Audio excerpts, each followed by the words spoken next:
Le sujet de mon projet personnel est le processus de réhabilitation de la personne amputée.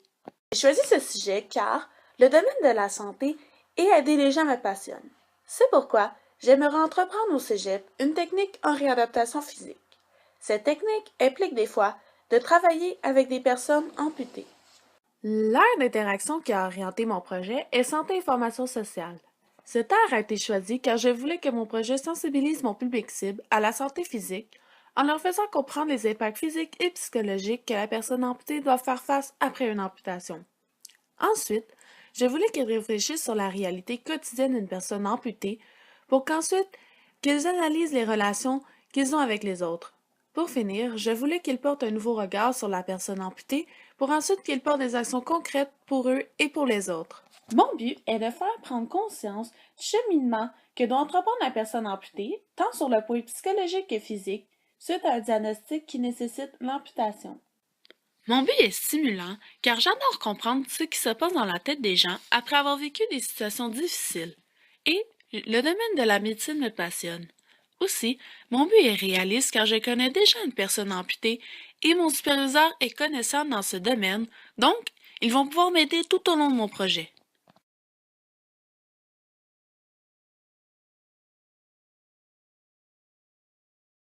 J'ai choisi les élèves de la 4e secondaire car à cet âge, ils commencent à avoir une opinion personnelle et ils sont assez matures et ouverts pour comprendre mon sujet, qui est l'amputation. Ma question de recherche est comment une vidéo documentaire peut-elle sensibiliser mon public cible au processus de réhabilitation de la personne amputée?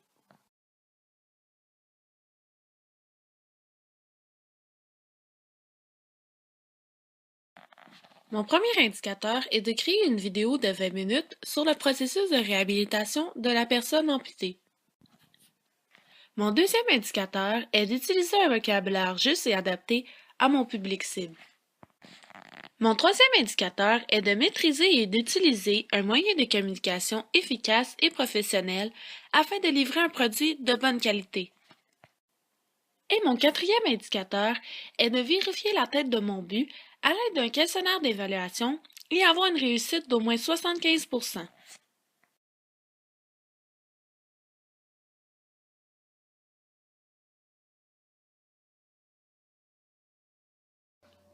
Dans le cadre de mon projet, j'ai utilisé les sources suivantes. Le site Internet des amputés de guerre, le site Internet de l'Association de défense et d'études des personnes amputées, le logiciel AVS Video Editor 6.4, l'entrevue avec Annick Hébert, le site YouTube, le livre électronique d'Anne Curelli, le site Internet de Mémoire Online et Pierre Morin. J'ai choisi ces sources car elles étaient accessibles en tout temps et elles étaient pertinentes pour la réalisation de mon projet. Les sources qui m'ont le plus servi lors de mon projet sont le site Internet des amputés de guerre, le site de l'ADEPA, le site YouTube, l'entrevue avec Anne Hébert et Pierre Morin. J'ai utilisé le site des amputés de guerre pour comprendre le phénomène du monde fantôme et le rôle des spécialistes qui aident les personnes amputées. Le site de l'ADEPA m'a permis de comprendre les 5 étapes psychologiques que les personnes amputées rencontrent après leur amputation. Le site YouTube m'a donné des pistes pour captiver mon auditoire lors de ma vidéo. L'entrevue avec Annick Hébert m'a énormément aidé pour mieux comprendre la réalité d'une personne amputée. Pierre Morin m'a guidé tout au long de mon projet et m'a donné des pistes pour mieux comprendre mon sujet. Pour vérifier si la source était pertinente, j'ai vérifié premièrement si elle répondait à ma question de recherche. Si elle ne répondait pas, je l'ignorais pour la prochaine étape, qui est de l'évaluer avec l'annexe 7. Cette annexe permet d'évaluer l'auteur de la source, son origine, son objectivité, sa qualité et sa quantité d'informations.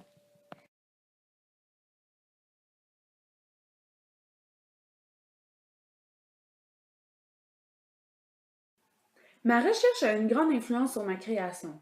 Par exemple, dans ma vidéo, j'ai mis de la musique au début, au milieu et à la fin, car le site YouTube m'indiquait que cela captiverait mon public du début jusqu'à la fin.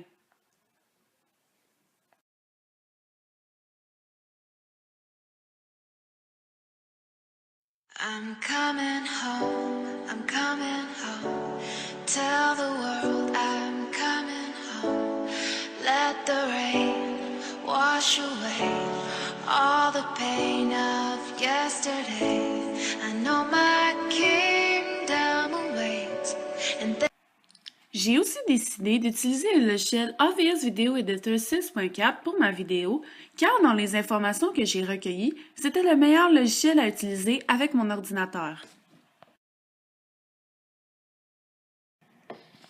Dans ma recherche, j'ai fait une entrevue sur Facebook avec une personne ressource qui est une personne amputée. Les informations recueillies dans mon entrevue m'ont aidé à comprendre mieux mon sujet, donc à faire une bonne vidéo avec des informations pertinentes. Aussi, ma personne ressource, Annick Hébert, est le centre de ma création. Je la cite à plusieurs moments et je lui passe aussi une interview. Quand je rencontrais des problèmes, j'essayais premièrement de les résoudre par moi-même. Ensuite, je demandais à mon superviseur et en dernier recours, je demandais à mes amis ou à ma famille. Pour mieux atteindre mon but, j'ai décidé de parler que des choses importantes de mon sujet. Les impacts physiques, les dimensions psychologiques, le membre fantôme, comment peut-on avoir recours à une amputation et les rôles des spécialistes qui aident les personnes amputées. J'ai choisi de parler juste de ces éléments car il ne fallait pas trop mettre d'informations pour que mon public cible prenne vraiment conscience du cheminement. En faisant une vidéo, qui est un médium qui attire l'attention facilement, et en utilisant les conseils de comment captiver l'audience du site YouTube, cela m'a permis d'atteindre plus facilement mon but, qui est de faire prendre conscience du cheminement que doit entreprendre la personne amputée, tant sur le plan psychologique que physique, suite à un diagnostic qui nécessite l'amputation.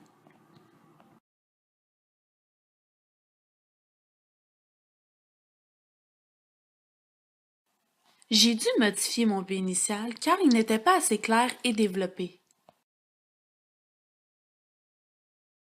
J'ai réussi à atteindre mon but, qui est de faire prendre conscience du cheminement que doit entreprendre la personne amputée, tant sur le point psychologique que physique, suite à un diagnostic qui nécessite l'amputation.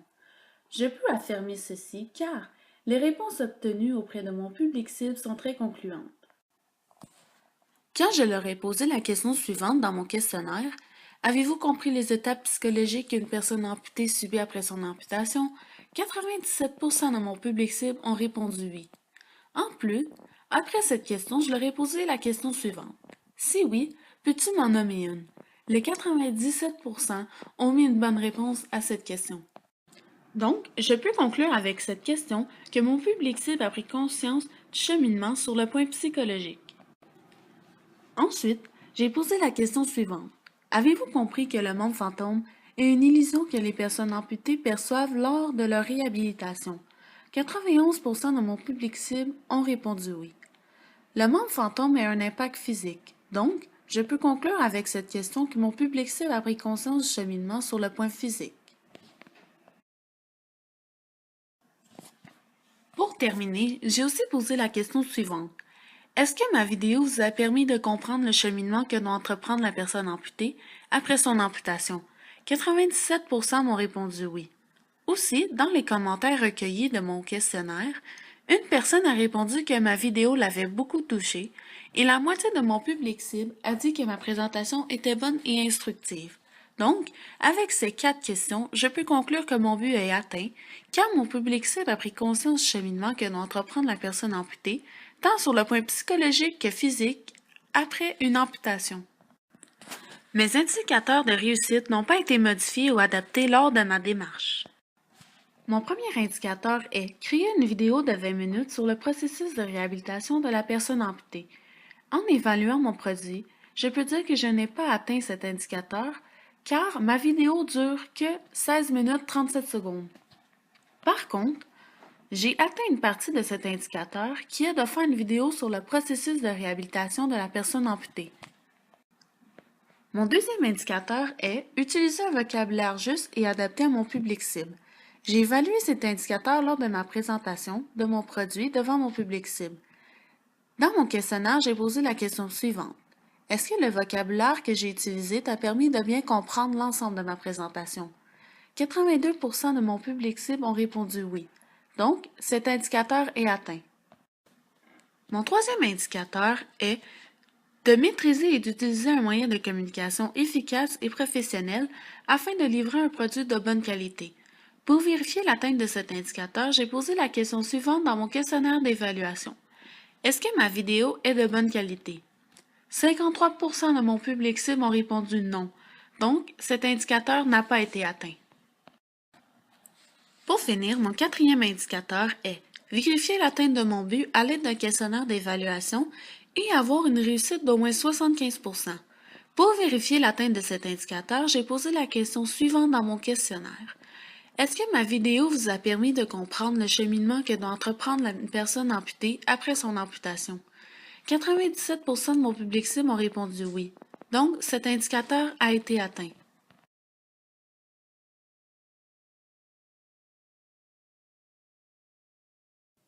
Ma recherche m'a permis d'acquérir énormément de connaissances sur mon sujet et ma question de recherche. Je ne connaissais rien sur les personnes amputées, sauf le fait qu'ils étaient des personnes avec un membre en moins.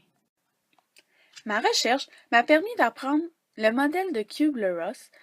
Ce modèle explique les dimensions psychologiques après une amputation. Elle m'a aussi permis d'apprendre les impacts physiques, comme par exemple les conséquences post-opératoires, la conséquence sur la sexualité, la douleur du moignon et les troubles de la statique. En lien avec ma question de recherche, j'ai appris comment attirer l'attention de mon public cible dès le début de ma vidéo grâce au site YouTube. Mon projet m'a permis de comprendre mieux l'ère d'interaction santé-information sociale dans son ensemble. Avant le projet personnel, cette ère pour moi signifiait que la santé. Pourtant, cette ère signifie aussi les relations que tu as avec les autres et la société. Mon projet est une réussite personnelle car j'ai réussi à atteindre mon but et à sensibiliser mon public cible sur le processus de réhabilitation de la personne amputée. Si ce projet était à refaire, je m'appliquerais plus sur mon œuvre pour qu'elle soit excellente à la place de bonne. Mais, pour les autres étapes, je referais la même chose. Les compétences AA que j'ai le plus développées durant mon projet sont la culture de l'information et la réflexion. Maintenant, lorsque je fais un travail, j'effectue des recherches sur diverses sources et je les évalue ensuite pour voir si elles sont pertinentes. Je cite aussi beaucoup plus mes sources car c'est très important de respecter les droits d'auteur. J'ai aussi développé beaucoup la compétence réflexion tout au long de mon projet. Avant, je faisais rarement des réflexions pour ensuite avoir des critiques constructives et je ne m'auto-évaluais pas souvent. Je faisais aussi rarement des réflexions sur moi et mon processus d'apprentissage. Durant la recherche, j'ai été investigatrice car j'ai développé ma curiosité intellectuelle et j'ai aimé apprendre les nouvelles informations sur les personnes amputées. Tout au long de mon projet, j'ai été penseuse car dans mon journal de bord, je devais avoir des réflexions et des critiques constructives sur mon projet et je devais prendre des décisions réfléchies pour mener à bien mon projet. La qualité du profil de l'apprenant dont je me suis le plus améliorée durant mon projet est audacieux. Le projet personnel était pour moi beaucoup d'incertitudes et de questionnements. Je n'étais pas dans ma zone de confort, mais j'ai réussi à me mettre à l'aise et à faire un bon projet dont je suis fière. Mon projet personnel, pour moi, se résume en une phrase.